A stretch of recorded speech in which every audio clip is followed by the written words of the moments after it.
Hello everyone. तो चलिए आज हम लोग आ गए अपने लीड कोड डेली चैलेंज की प्रॉब्लम में, जो कि है add to array form of integer.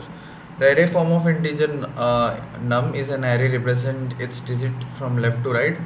For example num 1321, the array form is 1321, the array form of an integer and an integer k return the array form of integer num plus k. Okay fine, basically कह क्या रहा है question समझ से, जैसे 1200 है, ठीक है। अगर हम क्वेश्चन समझें, हमें एक एरे दिया है 1200 और हमें एक के दिया है 34। तो इसको क्या करना है, मान लो ये एरे है, अब इसको तुम हटाओ, मतलब एरे को एक नंबर में कन्वर्ट कर दो तो क्या बन जाएगा ये, और 34 इसमें ऐड कर दो, तुम्हारा क्या हो गया 1234। और 1234 हुआ ना, अब उसको भी एक एरे में कन्वर्ट कर दो तो कैसे कैसा हो जाएगा 1234। तो ये वेक्टर बेसिकली तुम्हें रिटर्न करना है, वेक्टर या एरे। तो यही क्वेश्चन बोल रहा है। आई होप क्वेश्चन तो क्लियर होगा। तो देखने में तो बहुत सिंपल लग रहा है और है भी। जैसे इधर भी देखो 274 प्लस 181 455, तो क्वेश्चन तो क्लियर होगा। उसके बाद अपन क्या ऑब्जर्व करते हैं कि इसका लेंथ है 10⁴। तो ऐसा मत तुम समझना कि हम ये काम कर देंगे कि नम है ना, इसको हम स्ट्रिंग में कन्वर्ट कर देंगे, और सॉरी मीन्स इसको हम डायरेक्ट नंबर, ये वेक्टर को डायरेक्ट नंबर में कन्वर्ट कर देंगे और इसके ऐड कर देंगे और फिर से इसे वेक्टर में कन्वर्ट कर देंगे। ऐसा मत करना, क्योंकि टाइम लिमिट एक्सीड हो, सॉरी टाइम लिमिट एक्सीड हो जाएगी। टाइम लिमिट नहीं, मतलब वो एमएलई आ जाएगा तुम्हारा, मेमोरी लिमिट वाला सीन, ठीक है। इतना ज़्यादा नहीं हो पाएगा बेसिकली, इतनी जल्दी इतना ज़्यादा कन्वर्ट नहीं हो पाएगा, क्योंकि तुम अगर करो 5 × 0 यूनिट वाला भी करो, 1 × 10 2 × 100 भी करोगे ना, तो 10⁻18 जाने तक तो तुम्हारा वो हो जाएगा, मतलब लाइक जो लॉन्ग की जो मैक्स हो सकती है ना, उससे एक्सीड हो जाएगी। तो वैसे ही नहीं गेम खेलना, हमें कैसे गेम खेलना है, स्मार्टली गेम खेलना है, क्योंकि अपने को वेक्टर रिटर्न करना है तो नंबर में क्यों भी कन्वर्ट करना।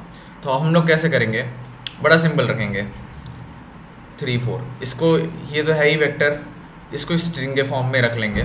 और क्या करेंगे हम लोग, एक दूसरा एक वेक्टर निकालेंगे, और वो वेक्टर में क्या होगा, ऐसे चलेगा वो वेक्टर, पीछे से चलेगा, जैसे 0 और 4, और एक कैरी रहेगा हमेशा अपने पास। कैरी इनिशियली 0 रहेगा, 0 और 4 4, 0 और 3 3, फिर 2 2, और फिर 1 1। तो ऐसे हम रिटर्न करेंगे। सिमिलरली जैसे ये वाला केस है 215, नहीं कैरी वाला 274 181। तो इस केस में कैसे करेंगे, जैसे 4 और 1 5, 7 और 8 15, तो कैरी हमारा 1 हो गया।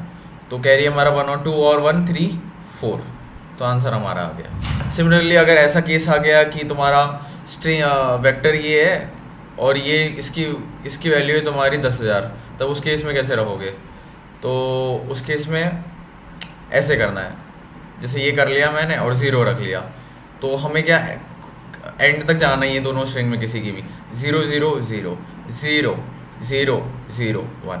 तो ऐसे ही अपने को आंसर प्रिंट करना। और इन वर्स्ट केस अगर मान लो ऐसा केस आ गया, तब 1 और 1 कैरी 1 हो जाएगा, तो मैक्स टू मैक्स 1 ज़्यादा जा सकता है, ठीक है। तब उस केस में ऐसा सीन हो जाएगा, मतलब 1 2 0 0। तो चलो क्लियर तो हो गया होगा। अब देख लो इंट्यूशन, मतलब लाइक इम्प्लीमेंटेशन देख लो कैसा किया है। आई होप ये चीज़ तो क्लियर हो गई होगी, कुछ खास नहीं था। तो जैसा कि मैं बताया, तो मैंने कि मतलब ये इसको भी स्ट्रिंग में कन्वर्ट कर लिया, इस लाइक ऑन वेक्टर, और उसके बाद हमने दोनों की साइज़ ले ली, और हमारा जो नया आंसर बनने वाला है, जो नया वेक्टर है वो i+2 j+2। In worst case एक ज़्यादा हो सकता है, जैसे 1 और 1 दोनों स्ट्रिंग की लेंथ थी, मैक्स लेंगे ना, मान लो की वैल्यू हो गई, ठीक है। जैसे ये केस बताया जहाँ की वैल्यू 1000 है और वेक्टर अपना 0 है, तो उस केस में उन दोनों का मैक्स +2 इसलिए रखा कि एक ज़्यादा हो सकता है, ठीक है। जैसे 1 और 1 अगर रखे तो 2 हो, सॉरी 9 और 1 रखे तो 10 हो सकता है ना, सिमिलरली वैसे। और क्या किया, तुमको जाना है, और ऑपरेशन इसलिए रखा कि किसी ना किसी एंड पे तो जाना ही है, और एंड में अगर कैरी मिल गई तभी भी आगे मूव करते रहो, और काउंट इक्वल टू 0 जो हमारा स्ट्रिंग आगे बढ़ाते रहेगा आंसर का, सॉरी वेक्टर।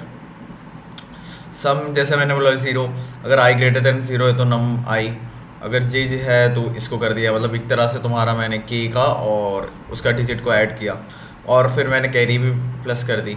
उसके बाद क्या देखा मैंने कि अगर सम बड़ा है 10 से तब कैरी 1 होगा अपना, एल 0 होगा, और उसके बाद मैंने आंसर में वही डाल दिया, और सम अपना परसेंटेज 10, अगर 15 आ गया तो 5 ही दोगे ना, ठीक है, तो मॉडल ही तो दोगे, और i - - बस हो गया।